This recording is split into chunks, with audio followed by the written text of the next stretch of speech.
So continuing along, the next item in the agenda after enhancing the existing report design wizard report is to create one from scratch. In other words, not using a template, but defining the query, adding a data connection, and then adding additional groupings, labels, and so forth. And we're going to do that by selecting File, New, or if you start the Pentaho report designer on the welcome screen, you can select New Report. You can see on the palette we have our different headers and our Explorer view of the objects, including our data tree.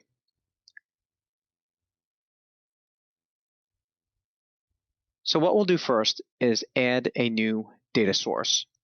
And I do that by right-clicking on data sets and selecting from a variety of connection types. Towards the end of the tutorial, I will touch on some of these different data types. Currently, right now, we're going to focus on JDBC. You'll notice that we have some default sample data types, including one that I've just configured. What I'm going to do is actually delete that one and show you how I configure that again. Keep in mind that if you want to connect to your own database, you need to provide the jar file or the JDBC driver and copy that to the Report Designer JDBC directory. And that can be located in the installation under Design Tools,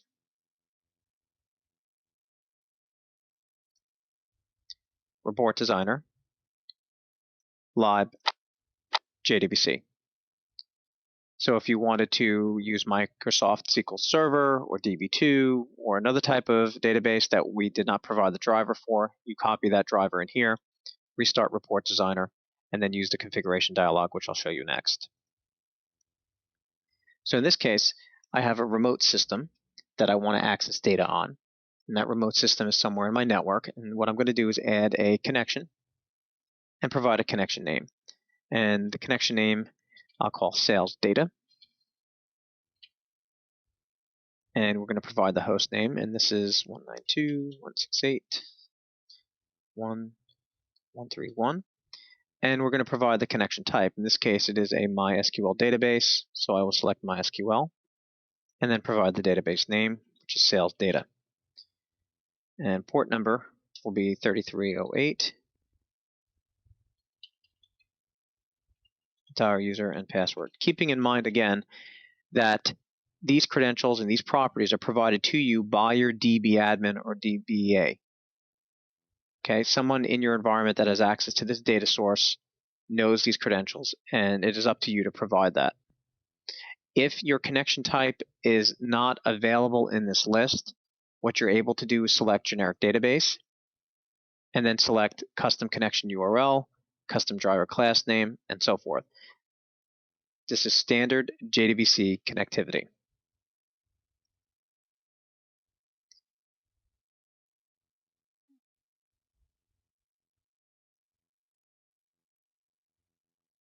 And what I'm going to do now is click test, and you can see we have a successful connection to the database.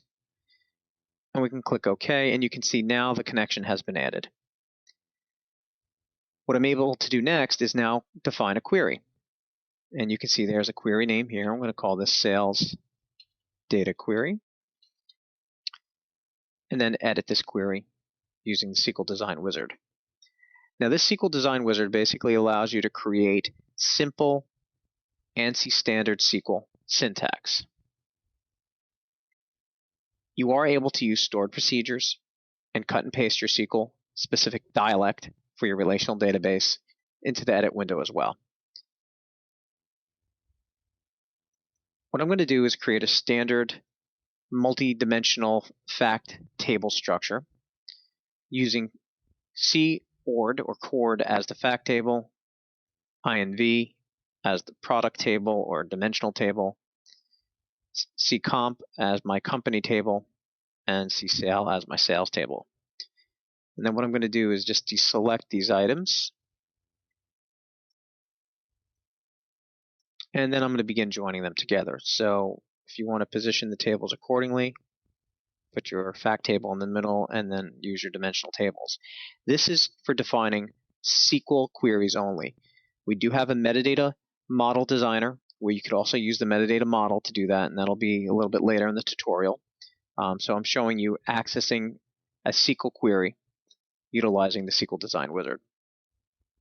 So what I'm going to do here is we'll take order number from sale, and we'll take prod num to CINV, and we'll take store code and join those together. Now what I want to do is get a sum of line price for sales and a sum of cost of goods sold. So I'm going to right click on line price and add an expression. Here's where you can use some default aggregates. So we'll put a sum on line price, right click again, and do a sum on line COGS. You'll notice the items in here. Now obviously, since you're creating SQL, if you're using aggregates, you have to use group by. So what we're going to do is we're going to group this information by plant, by product category, and by region, and then move these items accordingly. So we're going to put region in, plant, product category, and then right click and add those items to group bys. And then we can do a preview, and there's our data. If I double click the expression, I can give this an alias. We'll call this sales, and we'll call this cost.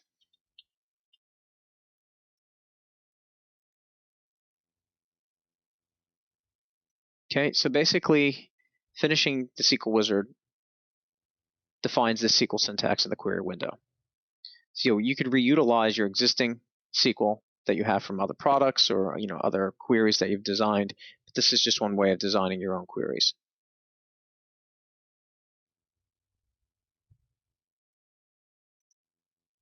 Now clicking OK will yield these elements for me to drag and drop and begin creating my report.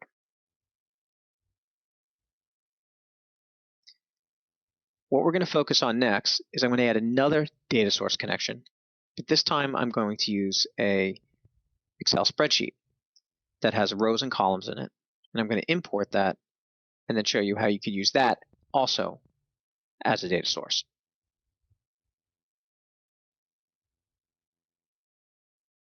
So what I'm going to do here to create that Excel spreadsheet is I'm going to grab my region, my plant, product category, sales, and cost. And then we could also set the page setup, and we can make that landscape and align the elements left, and we have a little bit more view that we can lay out. So let's just preview the data set. Okay, so you notice without the report design wizard, you're doing more of a manual step. You'll have to define your groupings and your labels accordingly. So let's now add the labels. Make that region.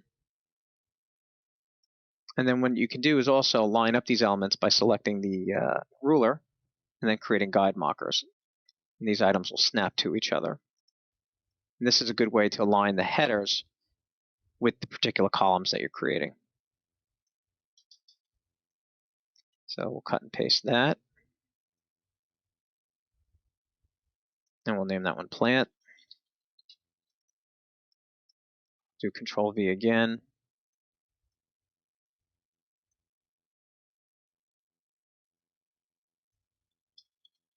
Call that prodcat.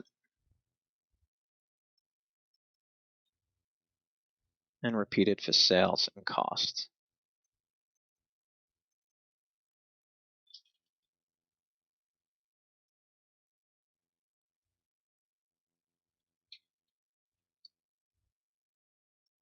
Okay, so we're going to line these up, and I'm going to just put the guide markers accordingly.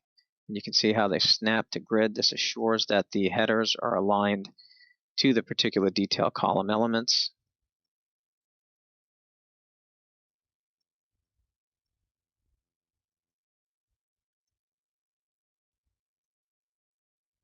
Okay, you'll also notice there's a messages window. It'll tell you if elements are overlapped. You can select the items and it'll highlight those items for you. You could also turn off the messages bar and the window option. Okay, so providing that we have all these items here, all lined up, what I'm going to do now is preview in XLS or Excel, and you're going to see Microsoft Excel open with the elements, and you're going to see we now have our header record, region, plant, product, sales, and cost. And I'm just going to save this to my desktop. I'll do a save as, save it to the desktop, and I'll just call it my data sheet. So what we're doing here is actually just exporting an Excel file that we're going to actually import again as a data file. I think this is a good way to show you how to export it to Excel, and then we can technically reuse it again.